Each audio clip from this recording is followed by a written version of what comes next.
Hello, friends, and welcome back to NRI Girl. For those who are new here, NRI stands for Noble, Resilient, and Intentional.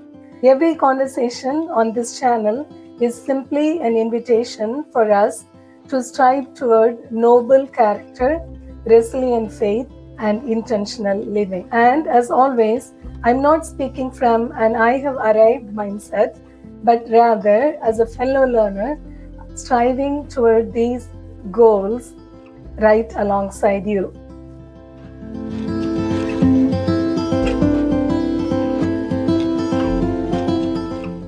Today's conversation is the second part of our three-part series. Last week, we explored excellence without comparison. We discovered that comparison quietly steals our joy because we are constantly measuring ourselves against someone else's journey. But once we stop comparing ourselves with others, another obstacle often appears. We begin comparing ourselves to an impossible standard called perfection. And perfection has a remarkable way of disguising itself as wisdom. It convinces us that we are being careful when we are actually being fearful. It tells us we are preparing when we are really postponing. Today, I would like to explore that quiet trap.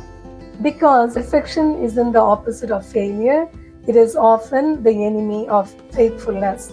And next week, we will complete this series by looking at the quiet power of consistency. Because lasting transformation is rarely the result of one perfect decision, it is built through many faithful ones. The quiet trap of not yet. I've come to believe that failure isn't what keeps most people from becoming who they were meant to be.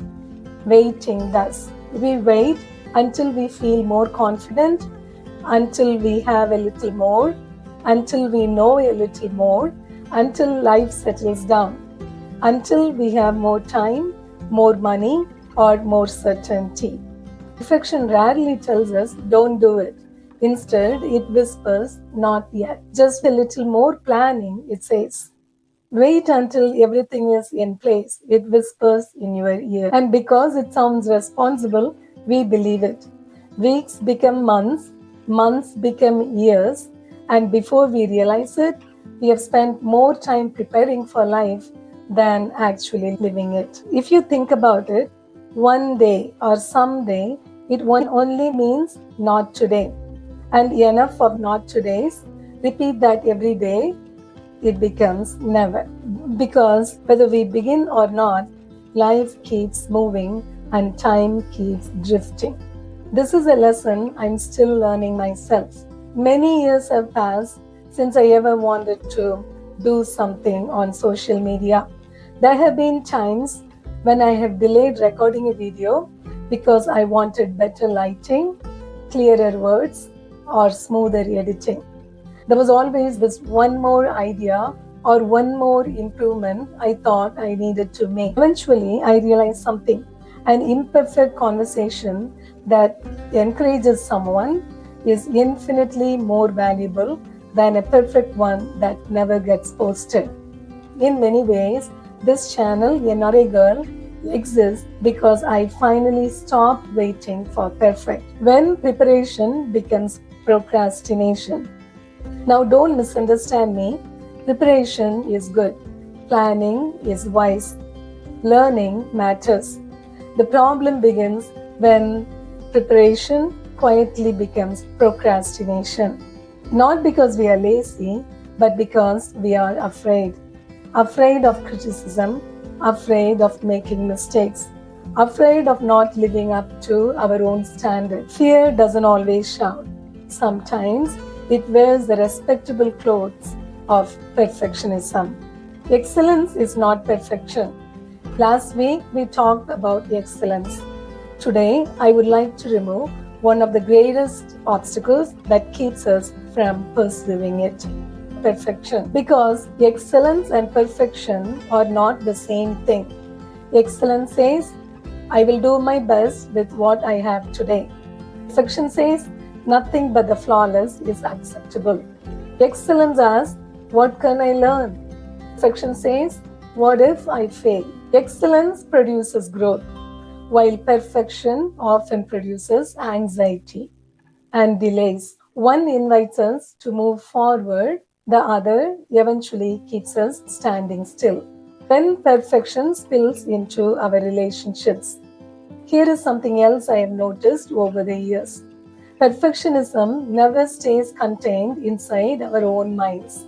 Eventually, it spills over into our relationships. When our minds become trained to notice imperfections, they become very good in finding them. We notice the crooked picture frame before we notice the warmth of the home, the typo before we appreciate the message, the dishes in the sink before we appreciate the meal that someone lovingly prepared. And if we are not careful, that habit follows us into the people we love most. We begin correcting our spouse more than encouraging them. We notice what wasn't done before thanking them for what was. We expect others to meet standards we never clearly communicated. Little by little, peace gives way to pressure. Here is the irony. Perfection never lets us rest. The moment one thing is put in order, our mind immediately moves to the next, and there is always one more hedge to trim.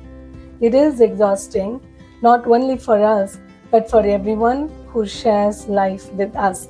Choosing peace over precision. One simple question has helped me more than almost anything else. Whenever I feel the urge to correct something, I now pause and ask myself, will this truly make a meaningful difference? Does every towel have to be folded exactly the same way? Does the dishwasher have to be loaded exactly as you would have done it? Does every conversation require me to point out what could have been done better?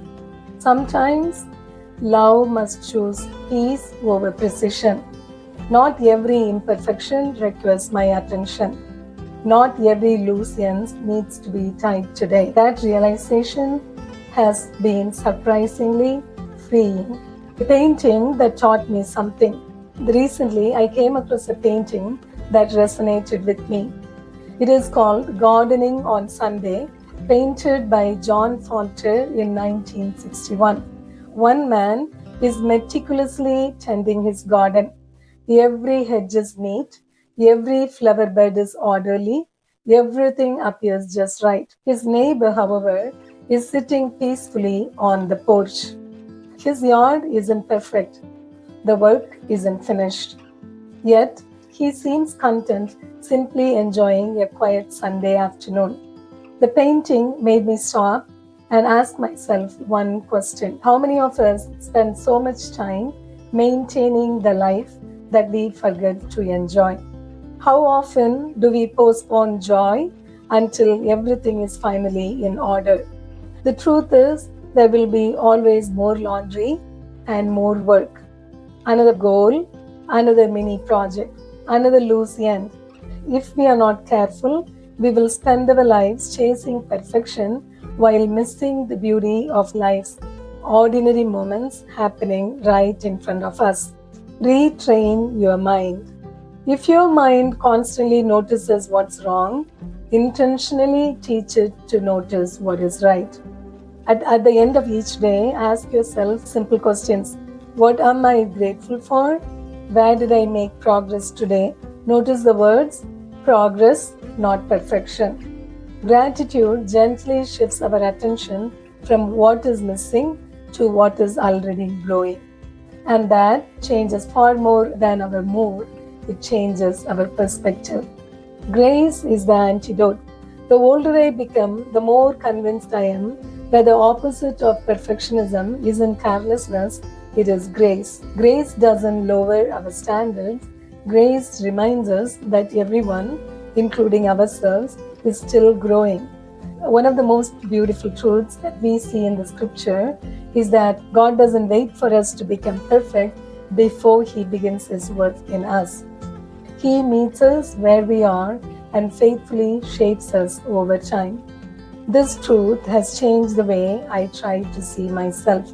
Slowly, it is changing the way I see others. Now, what are you waiting for? Let me leave you with one question. What have you been waiting to begin?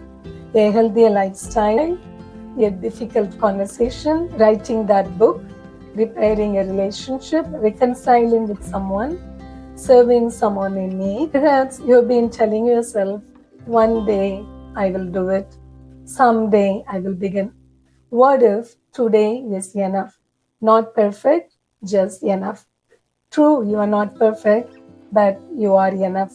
And today is enough to get started. This week's challenge. This week, I want to encourage you to choose one thing you have been postponing. Just one. Don't try to finish it, simply begin it. Write one page, take one walk, make one phone call, read one chapter, just one.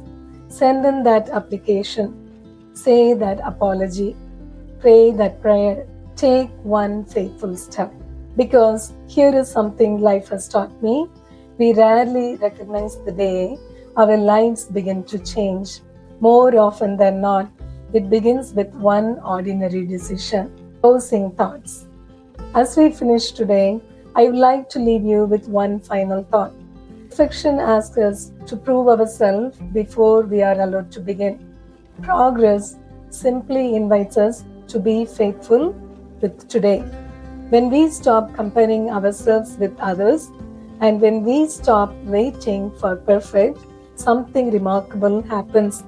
We become free to simply live, to grow, to learn, to serve, to love, one faithful step at a time. Thank you so much for spending these few minutes with me. I would love to hear from you in the comments. What is one thing you've been putting off because you are waiting for the perfect time? Maybe your answer will encourage someone else to begin. Next week, we will conclude this series with the quiet power of consistency. Because if comparison steals our joy and perfection keeps us stuck, then consistency is what quietly transforms our lives. Until next time, let us live thoughtfully. NRA Girl with love.